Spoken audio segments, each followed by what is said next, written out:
ചോദിച്ചോളൂ. പറഞ്ഞു മക്കത്തെ മുശ്രിക്കീങ്ങള് നിങ്ങൾ വിളിച്ചു പ്രാർത്ഥിക്കുന്നത് പോലെ തന്നെയായിരുന്നു അവരുടെ പ്രാർത്ഥനയും. ഒരിക്കലും അല്ല. അല്ല, നിങ്ങൾ പറഞ്ഞുകൊണ്ട് കാര്യമില്ല. അവരുടെ ചരിത്രം പഠിക്കണം, അപ്പൊ നമുക്ക് ശരിക്കും മനസ്സിലാവും മുസ്ലിയാരെ. ആയിക്കോട്ടെ, ചോദിച്ചോളൂ. മക്കത്തെ മുശ്രിക്കീങ്ങൾ ലാത്തയെയും ഉസ്സയെയും വിളിച്ചു പ്രാർത്ഥിച്ചിരുന്നു. അവിടെ ബിംബമാക്കി വെച്ചിരിക്കുന്ന ലാത്തയോ ഉസ്സയോ സഹായിക്കുമെന്നുള്ള വിശ്വാസത്തിൽ അവർ ചോദിച്ചിരുന്നില്ല. അവരുടെ വിശ്വാസം എന്തായിരുന്നു? മരിച്ചുപോയ ലാത്തയും ഉസ്സയുമൊക്കെ അവർ പറഞ്ഞതായി കാണാം, ഹൗലായി ശുഫാഉന ഇൻദല്ലാഹ്, ഇവർ അള്ളാഹുവിന്റെ അടുക്കൽ നമ്മളെ ശുപാർശകരാണ്. നിങ്ങളും അങ്ങനെ തന്നെ പറയല്ലേ, മൊയ്തീസയെ നമ്മൾ ശുപാർശ ചെയ്യും, റസൂൽ നമ്മളെ ശുപാർശ ചെയ്യും. അതുപോലെ തന്നെയായിരുന്നു അവരുടെ വിശ്വാസവും. ലാത്തയും ഉസ്സയും ശുപാർശ ചെയ്യുമെന്നുള്ള വിശ്വാസത്തോടെ മക്കത്തെ മുശ്രിക്കീങ്ങൾ ചോദിക്കും. മുസ്ലിയാർ ചോദ്യം ശ്രദ്ധിക്കണം. ഞാൻ കേൾക്കുന്നുണ്ട്. നിങ്ങളെ ചോദ്യം എന്താ ചോദിച്ചാൽ ഞാൻ അങ്ങോട്ട് വേണമെങ്കിൽ പറഞ്ഞുതരാം. മക്കത്തെ മുശ്രിക്കീങ്ങൾ അവരെ വിളിച്ചു പ്രാർത്ഥിക്കുന്ന സമയത്ത് തീർച്ചയായും നിങ്ങളുടെ അതേ വിശ്വാസമായിരുന്നു അവര് വെച്ച് പുലർത്തിയിരുന്നത്. അഥവാ അള്ളാഹുവിന്റെ അടുക്കൽ ലാത്തയും ഉസ്സയും ശുപാർശകരാണ്. ഏതുപോലെ നിങ്ങളുടെ അടുക്കൽ റസൂലുള്ളാഹി സ്വല്ലല്ലാഹു അലൈഹി വസല്ലമ തങ്ങളും അതുപോലെ തന്നെ മുഹീദ്ദീൻ ശൈഖൊക്കെ ശുപാർശകരായതുപോലെ അവരുടെ അടുക്കൽ ലാത്തയും ഉസ്സയും ശുപാർശകരായിരുന്നു. ലാത്തയെയും ഉസ്സയെയും ശുപാർശകരാക്കിയ കാരണം കൊണ്ട് അവര് മുശ്രിക്കായി പോയി. പിന്നെ മുഹീദ്ദീൻ ശൈഖിനെയും റസൂലുള്ളാഹിയും ശുപാർശകരാക്കുമ്പോൾ നിങ്ങളെ കുറിച്ച് നമ്മൾ എന്ത് തന്നെ വിധി എഴുതണം?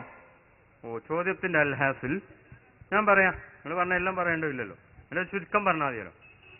മക്കാ മുശ്രിക്കുകൾ ലാത്ത ഉസ്സ തുടങ്ങിയ ദൈവങ്ങളെ വിളിച്ചിരുന്നു. അവരതിന് പറഞ്ഞിരുന്ന ന്യായം ഹൗലായി ശുഫാഉന ഇൻദല്ലാഹ് എന്നാണ്. സുന്നികള് വദിരീങ്ങള് മുഹിയുദ്ദീൻ ശൈഖ് തുടങ്ങിയ കുറെ ആളുകളോട് വിളിച്ച് പ്രാർത്ഥിക്കുന്നു. വിളിച്ച് പ്രാർത്ഥിക്കാൻ നിങ്ങൾ പറയണം, ഇതായിക്കോട്ടെ. ഞാൻ വാക്കുമ്പോൾ പിടിച്ചിട്ടൊന്നും ഭയം വലിയ കാര്യമൊന്നുമില്ല. ഒരു വാക്കുകൊണ്ടൊന്നും തൗഹീദും ചുരുക്കാവുന്നില്ല. നിങ്ങളും പറയുന്ന ഹൗലായി ശുഫാഉന ഇൻദല്ലാഹ് എന്നാണ്. ഇതല്ലേ നിങ്ങളെ ചോദ്യത്തിന്റെ രക്ത ചുരുക്കം അല്ലേ? ആണെങ്കിൽ ആണെന്നര, അല്ലെങ്കിൽ അല്ല. രണ്ടാലൊന്ന് കോടതിയാണ്. ആണെങ്കിലാണ്, അല്ലെങ്കിൽ അല്ല. ഒന്നുകൂടി പറഞ്ഞേ. ഒന്നും കൂടി. ഇപ്പൊ ഈ പറഞ്ഞതിലൊന്നും കുറയും ചെയ്തിട്ടില്ലല്ലോ. ഇല്ലല്ല. എന്നാ പറയട്ടെ. ഇനി ഞാൻ നിങ്ങളോടൊന്ന് ചോദിക്കട്ടെ. ഇതിന് മറുപടി ഞാൻ വ്യക്തമായിട്ട് എന്താ വ്യത്യാസം എന്ന് ഞാൻ പറയും. അതിന്റെ മുമ്പ് നിങ്ങളോടൊരു ചോദ്യം. ബുഖാരിയിൽ ധാരാളം ഹദീസുകളുണ്ട്, കിതാബു ശഫാഅത്തി അല്ലേ, അധ്യായം. ബുഖാരിയിലും മുസ്ലിമിലും എല്ലാ ഇതിലും ഉണ്ട്. അപ്പൊ ഈ പ്രവാചകന്മാരും ഔലിയാക്കളും ശഫാഅത്ത് ചെയ്യുന്നാണ് അതോ ചെയ്യൂലെന്നാണോ നിങ്ങളെ വിശ്വാസം?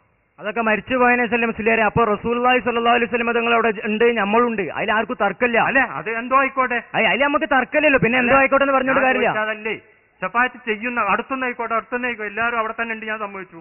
എല്ലാവരും അവിടെ തന്നെ ഉണ്ട്, ഞാൻ സമ്മതിച്ചു.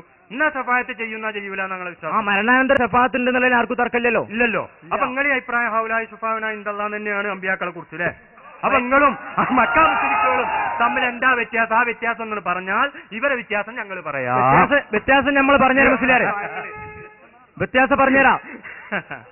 വ്യത്യാസം പറയും. നമ്മളിവിടെ കോടതിയിൽ ചെല്ലുമ്പോൾ നമ്മൾക്ക് വേണ്ടി ഒരാൾ ശുപാർശക്ക് നിൽക്കും. അത് രണ്ടാളും ഇവിടെ ജീവിച്ചിരിക്കുകയാണ്. അതേമാതിരി തന്നെ റസൂലുള്ളാഹി സ്വല്ലല്ലാഹു അലൈഹി വസല്ലം തങ്ങൾ അവിടെ വഫാത്തായി റസൂലുള്ളാഹിയെ വീണ്ടും പുനർജീവിപ്പിക്കുന്നു. നമ്മളും അവിടെ ജീവിച്ചിരിപ്പുണ്ട്. അപ്പൊ രണ്ടു കൂട്ടരും ഒരേമാതിരിയാണ്, അതിൽ ആർക്കും തർക്കമില്ല. അതേ തർക്കമില്ല.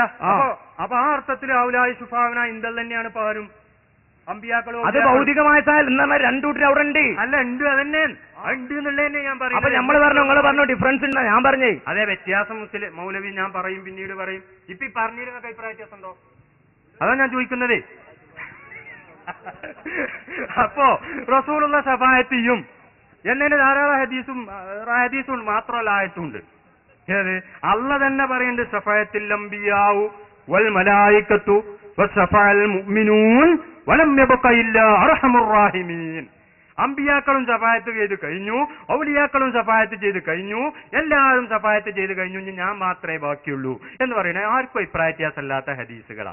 അപ്പൊ ഈ പറഞ്ഞതിന്റെ അല്ലാത്തില് നമ്മളെ വിശ്വാസം ഇപ്പൊ പ്രവാചകന്മാരെ കുറിച്ച് തന്നെ ഹൗലായി ശുഫാഅന ഇൻദല്ലാഹ് എന്നാണ്. മൗലവിമാരും അംഗീകരിച്ചു. പക്ഷെ അവിടുന്ന് ആകണമെന്നുള്ളൂ. ഏത്? രണ്ടും അടുത്തുണ്ടെങ്കിൽ ശഫാഅത്ത് ചെയ്യുന്ന തന്നെയാണ് ഇപ്പൊ വ്യത്യാസം.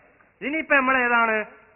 ഇനിയിപ്പോ ഇവിടെ ജീവിച്ചിരിക്കുന്ന ഒരാൾക്ക് മരണപ്പെട്ടു പോയൊരു നബി ശഫാഅത്ത് ചെയ്യോ എന്നുള്ളതിലാണ് ഇപ്പൊ തർക്കമുള്ളത്. അതാണ് ഇത്തസ്കിരി ഉമ്മത്തിക്കാന്നുള്ളത്. ജീവിച്ചിരിക്കുന്ന ആൾക്ക് അള്ളാഹുവിനോട് ശുപാർശ ചെയ്ത് മഴ വാങ്ങിക്കൊടുത്ത സംഭവമാണ് മൗലവി സാഹിബ് നേരത്തെ അംഗീകരിച്ചത്. അതുകൊണ്ട് അതിനും ഇനി തെളിവ് പറയേണ്ടതില്ല. പിന്നെ എവിടെ ഇപ്പൊ തർക്കമുള്ളത്? ഇത്തസ്കിരി ഉമ്മത്തിക്കാനോടത്ത് ഏതാള്? ശഫാഅത്താൾ ഒന്ന് മഴ വാങ്ങിത്തരണം, എന്റെ കാര്യം ഒന്ന് പറയണം, അതല്ല ഇപ്പൊ ഷഫായത്ത് എന്നുണ്ട് അല്ലേ? അത് ഞാൻ നേരത്തെ പറഞ്ഞ തെളിവ് തന്നെ ഉണ്ട്. ഞാൻ അവിടെ എത്തിയാ കഴിയുന്നുള്ളിൽ അഭിപ്രായ വ്യത്യാസമല്ലാന്ന് പോലും പറഞ്ഞു. ഇനിയിപ്പോ എന്ത് തർക്കാതിയിലുള്ള വിഷയം കഴിഞ്ഞില്ലേ? വിഷയം വളരെ സിമ്പിളാണ്, നിങ്ങൾ വിഷയം ചിന്തിക്കേറ്റ. പക്ഷെ ആയിരിക്കുന്ന ആളുകളോട് ഞാൻ പറയുന്നു, വിഷയം ചിന്തിക്കണം. ഒരു 5 മിനിറ്റ് കൂടി കഴിഞ്ഞിട്ട് സിമ്പിളാക്കാം. കാരണം എന്താ വെച്ചാൽ മൂസാ നബി അവിടെ ജീവിച്ചിരിക്കുന്നുണ്ട്, ഈ ചോദിക്കണവൻ ജീവിച്ചിരിക്കുന്നുണ്ട്. മഹ്ശറയിൽ ചെന്നതിന് ശേഷം ഞങ്ങൾ പറഞ്ഞല്ലോ ഷഫായത്ത് ഞങ്ങൾ അംഗീകരിക്കുന്നുണ്ടെന്ന്. അവിടെ ഞങ്ങൾ അംഗീകരിക്കാൻ ഞാനും അംഗീകരിച്ചിട്ടുള്ളൂ. അല്ല, അവിടെ നമ്മൾ അംഗീകരിക്കാൻ കാരണം എന്താ? അവിടെ റസൂലുള്ളാഹിയും ജീവിച്ചിരിപ്പുണ്ട്, നമ്മളും ജീവിച്ചിരിപ്പുണ്ട്. അപ്പൊ മൂസാ നബിയുടെ സംഭവം ശിർക്കല്ല. കാരണം എന്തുകൊണ്ട്? മൂസാ നബി ജീവിച്ചിരിപ്പുണ്ട്, അതുപോലെ തന്നെ ഈ അനുയായും ജീവിച്ചിരിപ്പുണ്ട്. നമ്മൾ പരലോകത്ത് ചെയ്യുന്ന അത് ശിർക്കല്ല. കാരണം എന്തുകൊണ്ടാ? അത് ഒന്നാമത്തത് നമ്മള് അവിടെ ജീവിച്ചിരിപ്പുണ്ട്, റസൂലുള്ളാഹി അവിടെ ജീവിച്ചിരിപ്പുണ്ട്. അപ്പൊ ഈ മൂസാ നബിയുടെ സംഭവവും പരലോകത്ത് നടക്കുന്ന ശഫാഅത്തും ഒരുപോലെയാണ്. നേരെ മറിച്ച് ഇവിടെ നിന്ന് നിങ്ങൾ ശഫാഅത്തിന് ചോദിക്കുന്നത് അത് രണ്ടും എത്രയോ രാപ്പകൽ അന്തരമുണ്ട്. അതെ, അപ്പൊ അതിനാണ് ഞാൻ പറഞ്ഞത്, മരിച്ചുപോയ റസൂലിനോട് ജീവിച്ചിരിക്കുന്ന ഒരാൾ പോയിട്ട് പറഞ്ഞ ഹദീസ ഞാൻ ഓതി ഇസ്തസ്കലി ഉമ്മത്തിക്ക. അതിലിപ്പുള്ള എന്താണ്? രണ്ടാളും ജീവിച്ചിരിക്കല്ല ഇപ്പൊ അവിടെ ചെയ്യണ്. റസൂലുള്ള വഫാത്തായി, അതേ സമയത്ത് ഈ ചോദിക്കുന്ന ആള് ജീവിച്ചിരിക്കുക. അതെന്നെ ഖബറിന്റെ ഉള്ളിക്കാ ചോദിച്ച പുറത്തേക്കല്ല. അതുകൊണ്ട് അവിടെ ശഫാഅത്ത് ചെയ്യുകയും ചെയ്തു, മഴ കൊടുക്കുകയും ചെയ്തു, അത് സ്വഹീഹായി പണ്ഡിതന്മാർ ഉദ്ധരിക്കുകയും ചെയ്തു. അതിലിപ്പോ നിങ്ങൾക്ക് തർക്കല്ലാണ് നേരത്തെ അംഗീകരിച്ചതാ. അപ്പൊ അതിനെന്നെ മുസ്ലിം മൗലവി ശഫാഅത്ത് പറയുന്നത്. ശഫാഅത്ത് പറഞ്ഞാൽ എന്ത് വണ്ണാങ്കട്ടെ നിങ്ങൾ വിചാരിച്ച്? ശഫാഅത്ത് പറഞ്ഞ സംഗതി അതെന്നെ. ശഫാഅത്ത് പറഞ്ഞ തൊപ്പി പോടോ അല്ലേ? എന്താണ് ശഫാഅത്ത്? ഇതിനെന്നെ ശഫാഅത്ത് അറിയണത്. ഇനി വേറെന്ത് ശഫാഅത്താ? അപ്പൊ നിങ്ങൾ ഈ അല്ലാസിൽ ഏതന്നെയായി? ഇപ്പൊ ഔലായി സുഫാന ഇന്തല്ലാ. മക്കാ മുശ്രിക്കുകളും പറയണ ഔലായി സുഫാന ഇന്തല്ലാ. നിങ്ങളെ വ്യത്യാസം ഞങ്ങൾ പറയും, അപ്പൊ ഞങ്ങളെ വ്യത്യാസം ഞങ്ങളും പറയും. അല്ല ഇവിടെ ന്യായം. അപ്പൊ ഏതായാലും ആ വിഷയത്തെ കുറിച്ച് കഴിഞ്ഞോ? നിങ്ങളൊന്ന് ചിന്തിക്കണേതാണ്. ചിന്തിച്ചിട്ട് നിങ്ങളൊന്ന് വിളിക്കും. ഇനി നിങ്ങൾക്ക് വല്ല സംശയം ഉണ്ടെങ്കിൽ